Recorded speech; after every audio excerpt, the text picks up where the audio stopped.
పనిచేసేది అసలు ఫ్యాక్టరీ ఏంటి? ఫ్యాక్టరీ అంటే 20 వర్కర్స్ ఉంది. గ్రూప్ కానీ రిటర్న్ కానీ మన దగ్గర ఉండదు సార్. వాళ్ళు ఉన్నారు అలా ఫ్యాక్టరీ ప్రాబ్లం సార్. ఇప్పుడు మరి మీరు ఏం furnished job regarding implement Andhra Pradesh employment of candidates in industry factory act ruling ఎక్కడి నుంచి ఉన్న ఫ్యాక్టరీస్ అందుకే ఫ్యాక్టరీకి ఇండస్ట్రీకి ఏంటన్నా? మ్యానుఫ్యాక్చరింగ్ అంటే సమ్ ఏదైనా మ్యానుఫ్యాక్చరింగ్ కానీ ప్యాకింగ్ కానీ రిపేరింగ్ కానీ అటువంటి మ్యానుఫ్యాక్చరింగ్ కూడా ఫ్యాక్టరీ సార్.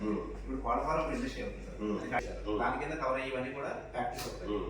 మ్యానుఫ్యాక్చరింగ్ యాక్టివిటీ లేకుండా ఇప్పుడు షాప్స్ అన్నీ ఉన్నాయి, అవన్నీ ఇండస్ట్రీస్ అవుతాయి సార్. షాప్స్ తర్వాత ఎంటర్ప్రెన్యూర్ మెమోరాండం వచ్చింది సార్. ఆ తర్వాత ఉద్యమ రిజిస్ట్రేషన్ ఇచ్చాము. ఇప్పుడు ప్రెసెంట్ అంటే మన కోవిడ్ పాండమిక్ వచ్చిన తర్వాత సర్వీస్ సెక్టర్ని కూడా మన ఇండస్ట్రీలో గుర్తించి అది కొంచెం బ్రాడ్ డెఫినేషన్ పెట్టారు సార్.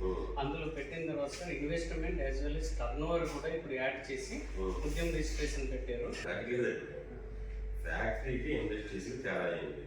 వాళ్ళు యాక్టివ్ మెషిన్ నుంచి మన సర్వీస్ అంటే జెరాక్స్ లేకపోతే ఒక ఫోటో స్టూడియో ఇవన్నీ సర్వీస్. నేను చెప్పలేదు అది రావట్లేదు కానీ